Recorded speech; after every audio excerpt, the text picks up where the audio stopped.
When you woke up this morning, what was the very first thing you did? Oh, man. I mean, did you immediately hop in the shower? Or did you reach over and check your phone? Probably the phone. Right. Or maybe you walked straight into the kitchen and just put the coffee on. But the reality is you probably didn't think about it at all. You just did it. Yeah, totally automatic. And that invisible architecture driving your morning, that is exactly what we are exploring today. Welcome to the deep dive. It is great to be here. We are looking at a really incredible stack of research today, drawn directly from Charles Duhigg's fascinating book, The Power of Habit. And our mission for this deep dive is to explore the hidden neurological mechanisms behind why we do what we do. And more importantly, how you can actually successfully hack your own operating system. Yes, exactly. And I was looking through the case studies we pulled from the sources, and the file on this one woman, Lisa Allen, it completely stopped me in my tracks. Oh, it's a remarkable file. Yeah. When you look at her early profile, it is just the picture of a life that feels entirely out of control. Completely out of control. By the time she was 34, she was heavily in debt, to the tune of $10,000. Wow. With collection agencies constantly hounding her. She had been smoking and drinking since she was, 16 years old? 16, yeah. Struggled with obesity, couldn't seem to hold down a job for more than a year. But the woman sitting in front of the scientists in Bethesda, Maryland, years later, she looked nothing like that profile. Not at all. She was lean, she had the toned legs of a marathon runner, she was entirely debt-free, owned a home, and hadn't touched a cigarette in almost 4 years. It was a total life transformation. Total. And according to her, it all started in Cairo during this really rash vacation after a messy divorce. She was jet-lagged, crying, and she reached for a cigarette in the pitch black of her hotel room. And she was so disoriented she didn't realize until she smelled burning plastic that she was actually trying to light a pen. Which is just a profound rock bottom moment. Right, and it broke her. She felt like she had to change at least one thing she could actually control. So she decided she was going to come back to Egypt one day and trek across the desert. And to do that, she made one single decision. She had to quit smoking. And the researchers call that her keystone habit. Changing that one thing somehow set off this entire chain reaction that completely reprogrammed her whole life. But what I want to know from you is, how does changing one thing fundamentally rewrite a person's entire trajectory? It really comes down to understanding the sheer volume of our lives that we don't actually control consciously. And this is why this deep dive matters so much for you listening right now. Research out of Duke University found that more than 40% of the actions you perform each day are not actual decisions. 40%. More than 40%. They are habits. Think about that for a second. Almost half of your day is entirely on autopilot. That is wild. It is.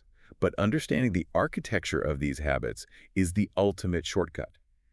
It is how you cut through the modern information overload and actually take control of your daily life, just like Lisa did. Okay, let's unpack this. Because if we want to hack our habits, we have to know how they are built in the first place. The sources break this down into a fundamental three-step loop: the cue, the routine, and the reward. Right. But to really grasp how deeply this is wired into us, the research points to this really tragic medical case. A man known in the literature as Eugene Pauly, or EP, Yes. he contracted viral encephalitis, which the notes say basically chewed through his medial temporal lobe. Yeah, and to put that in perspective, the medial temporal lobe is essentially the brain save button for new experiences. Okay. It's the core of our conscious memory. So without it, Eugene was stuck living entirely in the present tense. He couldn't remember his own age. He couldn't draw a map of his own house. You could introduce yourself to him, walk out of the room, walk back in a minute later, and he would have absolutely no idea who you were. He would cook himself bacon and eggs, go back to bed, and then 40 minutes later, get up and cook bacon and eggs all over again. Which is just heartbreaking, but this is the part of the notes that completely blew my mind. Even though he couldn't consciously draw a map of his house, if he was hungry, he could effortlessly walk into the kitchen, open the correct cabinet, and grab a jar of nuts. Yes. His wife was terrified he would wander off and get lost, but he would go for walks around the block and perfectly navigate his way back to his front door. How is a brain capable of doing that if the memory is completely destroyed? This is where the underlying science gets brilliant. Eugene's conscious memory was gone, but another part of his brain was completely intact. The basal ganglia. Basal ganglia. Right. If you look deep inside the brain, near the brain stem where the brain meets the spinal cord, there's this ancient golf ball-sized nub of tissue. It's very primitive. This is the basal ganglia, and it acts as the command center for our automatic behaviors. Okay. And to figure out how this command center actually learns, scientists at MIT started running experiments on rats. This is the T-maze experiment, right? Exactly. They implanted these tiny probes into the rats' brains and put them in a T-shaped maze with chocolate at one end. They would sound a loud click, open a partition, and watch the rat wander around sniffing the walls looking for the chocolate. And what did the probes show? Well, at first, the rat's brain was just exploding with activity. It was processing every smell, every scratch on the wall, every turn.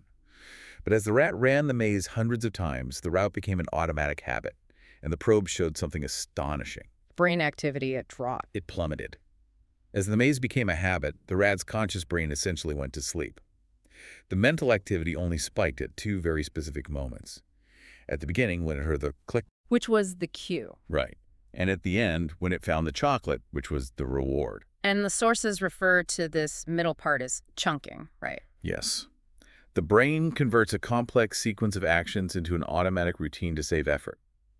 The basal ganglia takes over, running the chunked script, so the rest of your highly advanced brain can power down and conserve energy. Which makes total sense when you map it to everyday life. I mean, think about when you were 16 and just learning how to drive.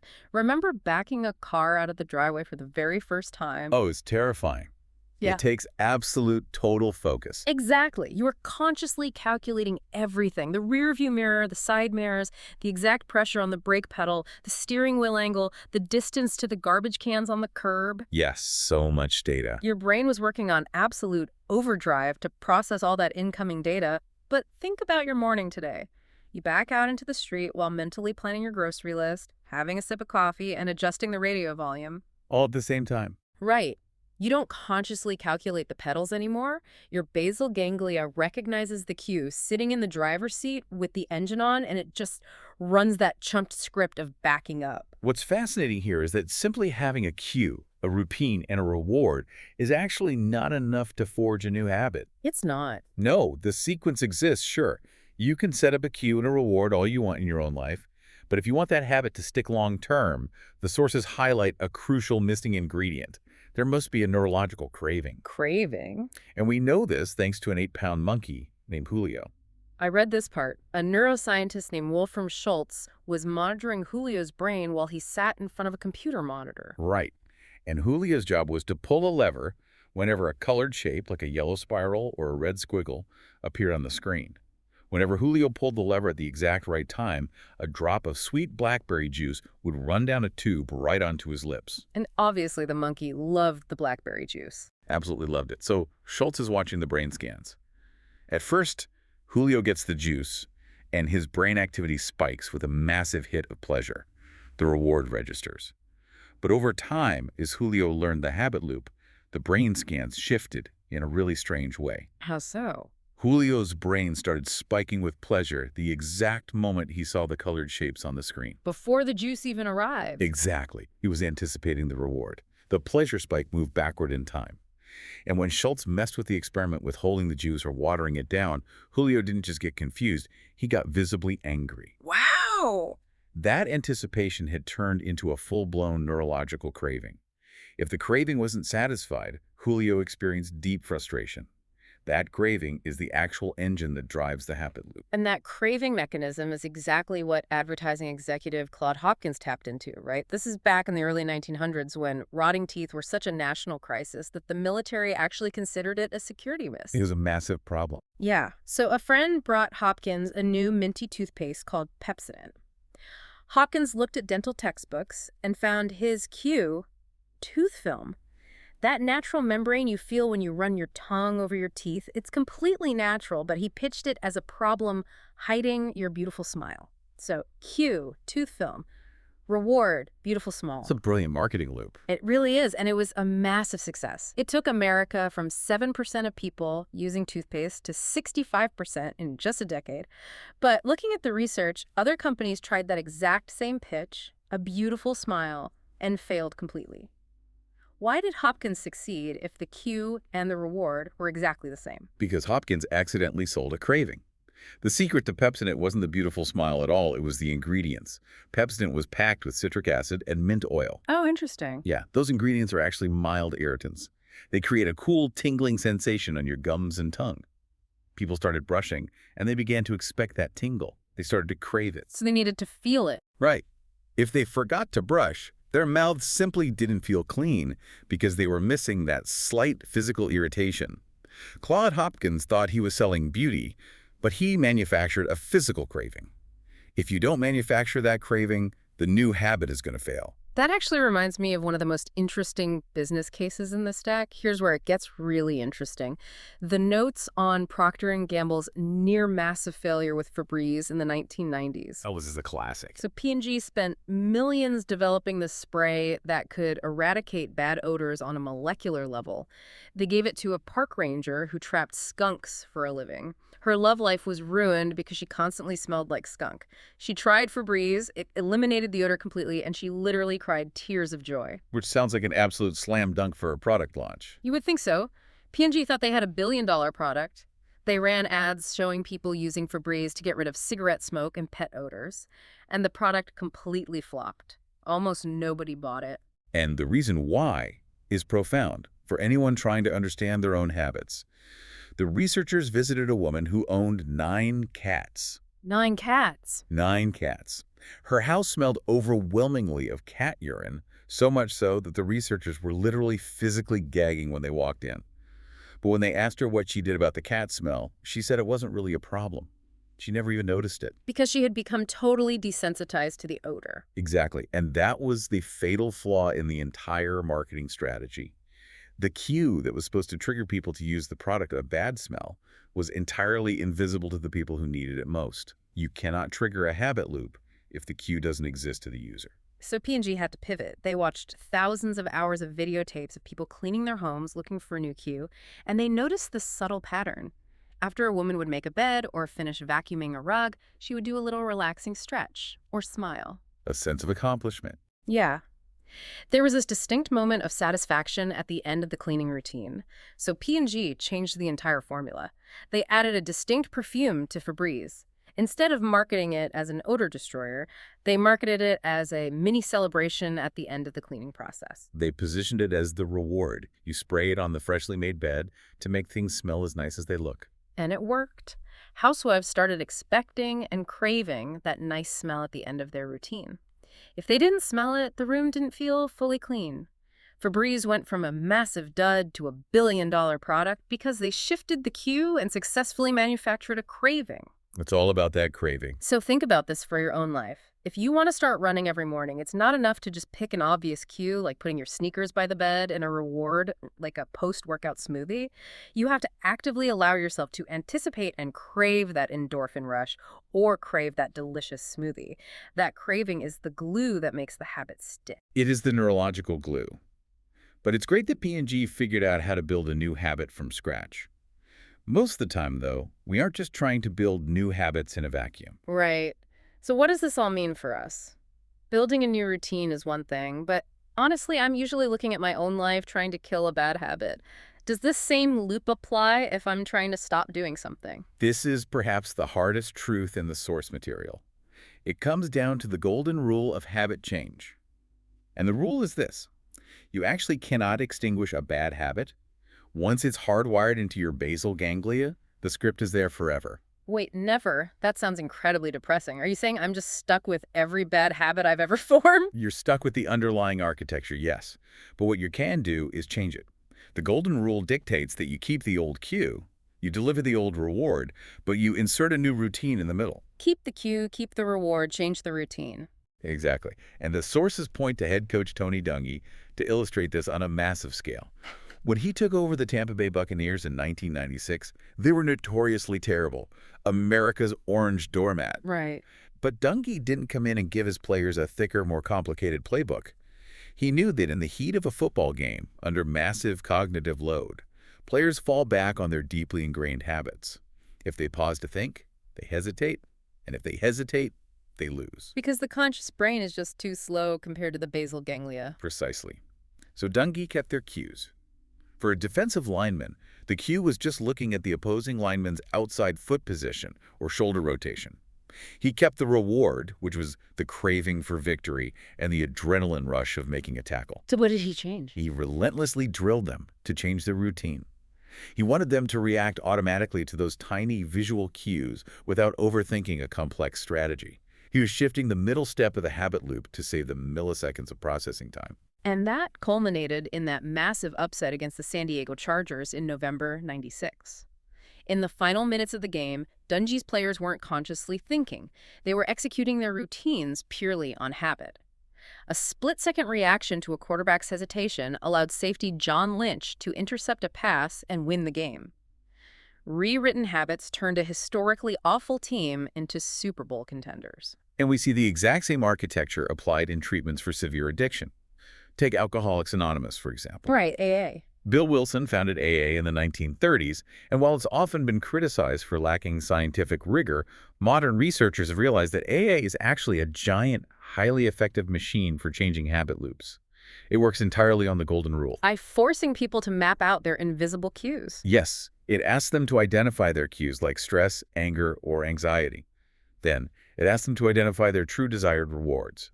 Often, an alcoholic doesn't actually crave the physical intoxication. They crave relief, escape, distraction, or companionship. That makes a lot of sense. So AA says, keep the cue of stress and keep the reward of relief, but replace the routine of drinking alcohol with the routine of going to a meeting and talking to a sponsor. Keep the cue, keep the reward, change the routine. That rule sounds simple on paper. Yeah. Keep the cue, keep the reward, change the routine.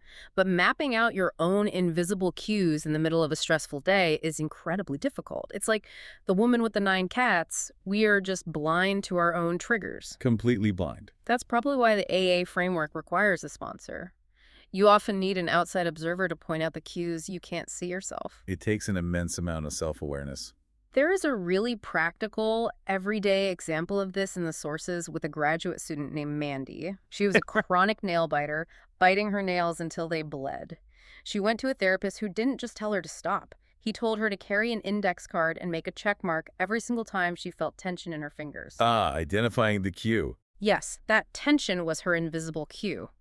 By marking the card, she brought the cue out of the basal ganglia and into her conscious awareness. The reward she was seeking was physical stimulation. So the therapist gave her a competing response. A new routine. Exactly. Whenever she felt that tension, she was instructed to instantly grip a pencil or rub her arm. She kept the cue of tension, she got the reward of physical stimulation, but she successfully changed the routine from nail biting to gripping a pencil, and it worked. If we connect this to the bigger picture, though, there is one final ingredient required to make these habit changes permanent, especially when the stress gets really high. The cue, routine, and reward are the mechanics, but the final ingredient is belief. For a habit to stay changed under severe pressure, whether that's a recovering addict having a terrible day or a football team down by 10 points in the fourth quarter, you have to genuinely believe that things will get better. You have to believe that you can cope without falling back into the old routine. And researchers have consistently found that this kind of belief is almost always easier to achieve within a community or a group setting. Because seeing someone else succeed makes it tangible. Exactly. It's why AA meetings are so effective, and why Tony Dungy's football team finally started winning when they started believing in each other as a unified system, rather than just individual players. So we have covered some serious ground today. From Lisa Allen turning her entire life around after a rock-bottom moment in Cairo, to Julio the monkey teaching us that craving happens before the reward.